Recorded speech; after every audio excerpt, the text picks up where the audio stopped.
I wanted to share some comments based on your first posting, some important points, and some points that you all brought up that I think were important and wanted to expand a little bit on.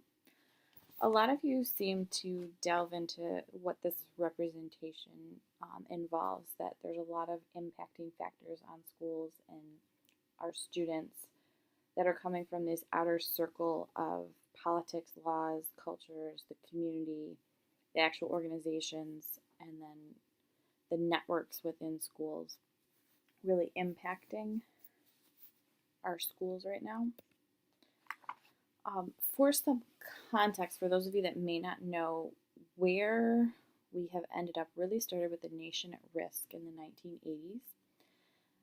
And that was the first time where the mainstream media kind of picked up on the narrative that our schools are failing our students. At the time, interestingly enough, we were actually in a fairly good place, and our standardized test scores were increasing. But this narrative and the title really was picked up by the mainstream media. And we really have gone in this direction with No Child Left Behind and Common Core state standards. And in a few places, people had mentioned how we are not performing as well as other countries. Yes and no.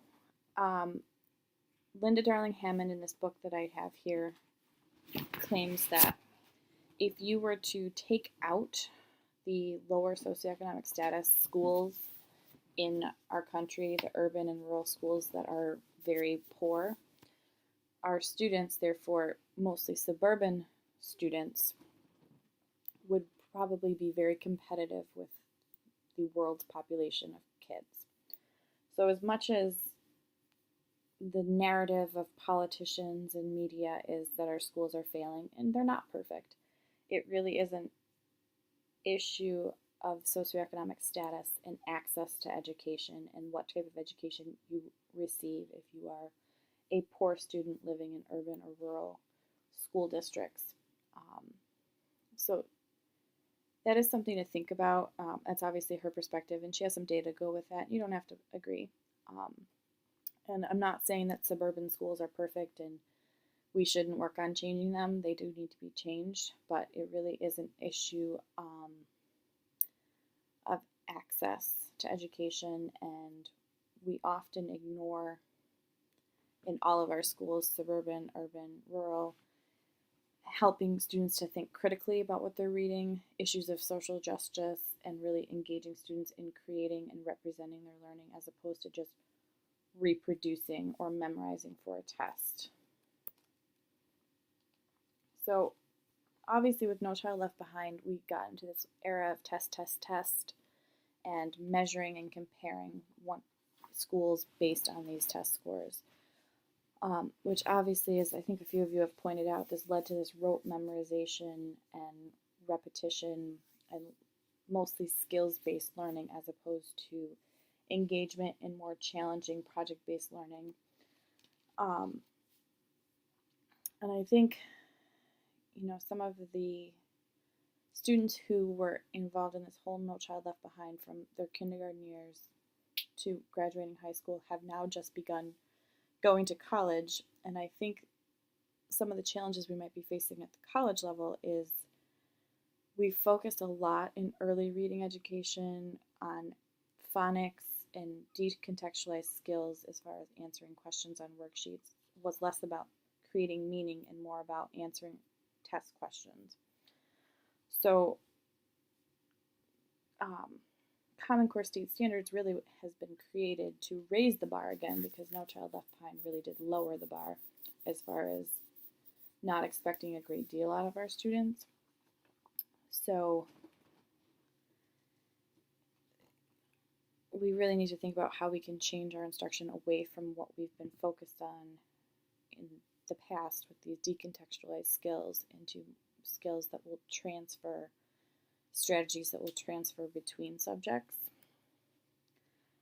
I picked this comic because I think most of you probably know that, well, I think Common Core state standards were well intentioned, They mostly did not invite many teachers to the table, and when they were invited to the table, oftentimes, especially when you get policymakers and politicians involved, they're ignored or their voice is squished a bit. So obviously the "Do you know anything about teaching" fits, I think, quite well. So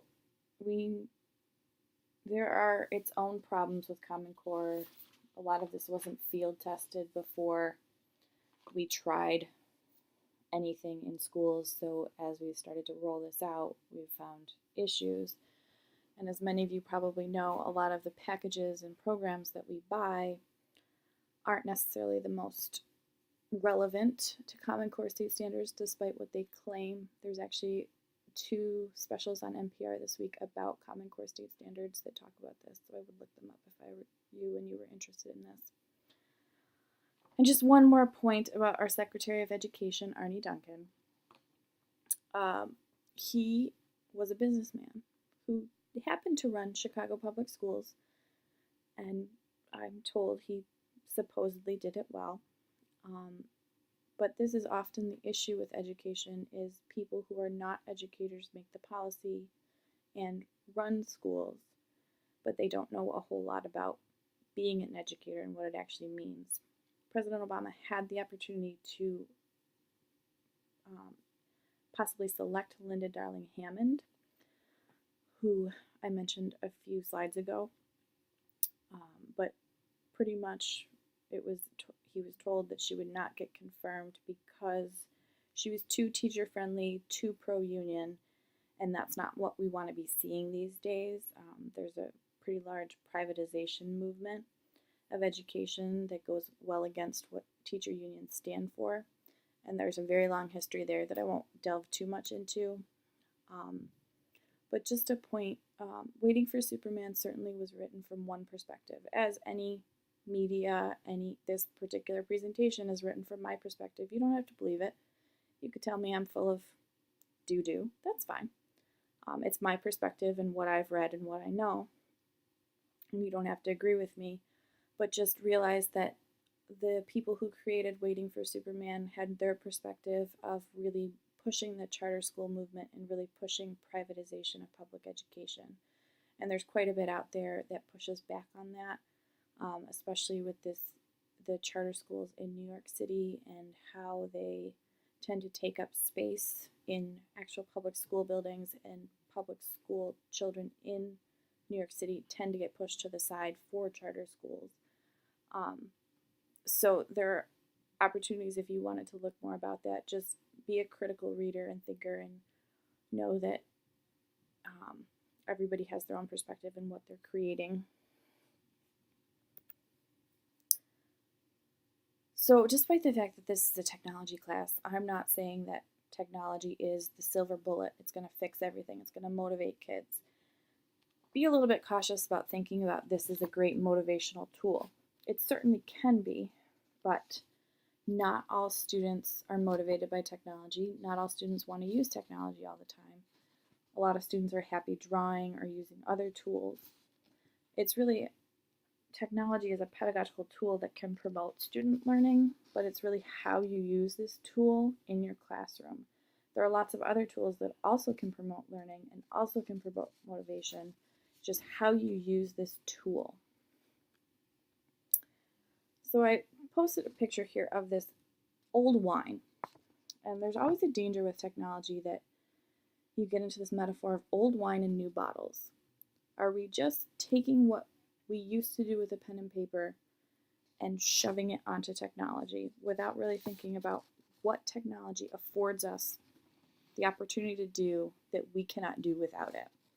So for example, I've watched a lot of students do their publishing of writing on the computer. That's fine. We all need to learn how to type. Computers are really important and you need to know how to type. But that's really just replacing technology, replacing pen and paper with technology. You don't have to publish on the computer. You can, or you can handwrite it again. We play a lot of math games and literacy games that really could be played in person with a physical game. So for example, if we're making different phonics sounds or whatnot, do we really need an iPad? Maybe not. So this is this notion of old wine in new bottles. Are we just repackaging the wine in something new and calling it something new when in reality it's the same thing? It can be very motivating for kids to play these types of games, and there actually are a lot of games that are much more interactive that you wouldn't be able to get that type of interactivity if you did not have the technology. And that's really where I want your mindset to start going with technology. I've encountered one more point about this, lots of people who have smart boards but never use them as anything more than a glorified overhead or a glorified whiteboard. That's not the purpose of a smart board. The smart board is there to be interactive, to engage students in a different way that shouldn't be possible without the technology. The little triangle here, I don't know how familiar any of you are with Bloom's taxonomy. From about the 1950s is when it was originated, I believe. This has now been recreated, and the top levels have been called evaluating and creating. So creating is the top level of Bloom's taxonomy. So that should be the highest level of cognitive activity that you engage in. The lowest level is really where we've been in education. It's remembering, understanding, sometimes applying. But we tend to not get into these higher levels very much. It's not necessarily valued in our school system. We can't really test it, or we choose not to test it, quite frankly. We could test it if we wanted to. We really test these lower levels, and that's where we've been in education. What I'm really kind of proposing to you, this is called the SAMR model. I'm not having you read necessarily about it. It's a technology integration model. But what really happens in this, substitution and augmentation really are kind of the lowest levels of technology integration. Substitution would be what I talked about earlier, the publishing. There really is no functional change. Things don't really change if you handwrite your final report versus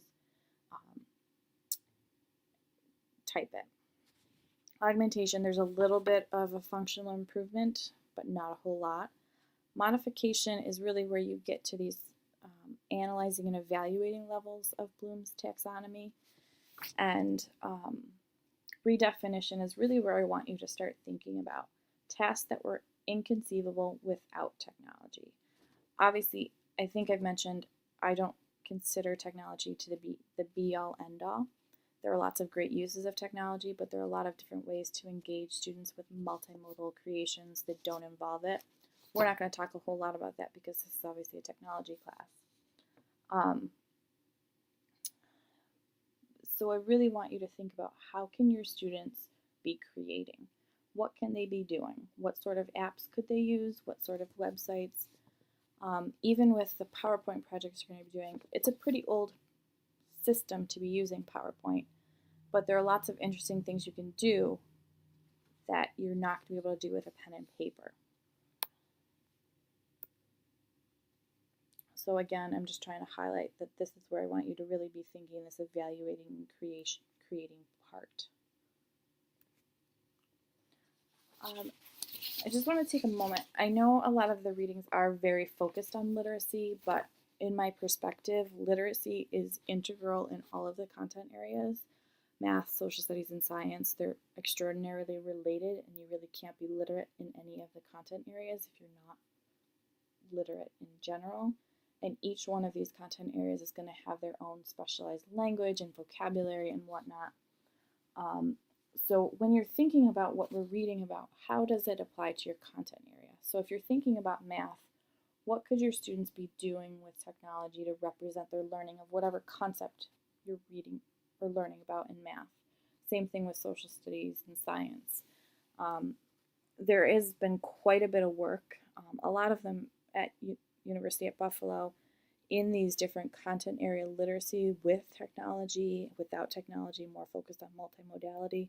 So that information is really out there, and if you're interested, I can get you some resources about that.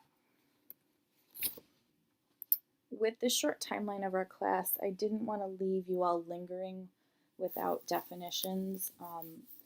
These are my definitions of new literacies, multiliteracies, and multimodality, which you don't have to agree with. I've done extensive reading in this area, so that's really what's shaping my definitions. The two approaches to new literacies comes from Lancashire and Noble. I think I pulled this out of their most recent book. It was 2011. And there are two different approaches to considering new literacies. One definition of new literacies is the going against the original idea of what literacy is and really thinking about the social practices involved with literacy. The other would be any new social practice or technology, and these are constantly changing and constantly available. So I do kind of approach things in both ways, but I tend towards this more idea of new literacies as thinking about literacy as social practice. Multiliteracies, in how I see it, is very connected to G's idea of discourses, languages in use within social and cultural practices. So there are multiple discourses, there are multiple literacies. And I realize my definition might be a little bit different than, say, Paul and Rosell if you look in their definition section, and that's okay. I've read different things than they have, and I've shaped my definition differently. And again, you don't have to agree with me, but just having multiple cultural and linguistic discourses. And then multimodality is making meaning that includes multiple modes of communication. The sad part about doing this is I've actually been gesturing the entire time I've been talking. But clearly because I'm not webcamming this, you don't see that part of it. So that leads into my comment of all communication is multimodal. But as you probably know, we tend to be very linguistically focused in schools, and I'm arguing through this class and through the projects you're going to be doing and what you're reading that we really need to consider more of a multimodal approach to education.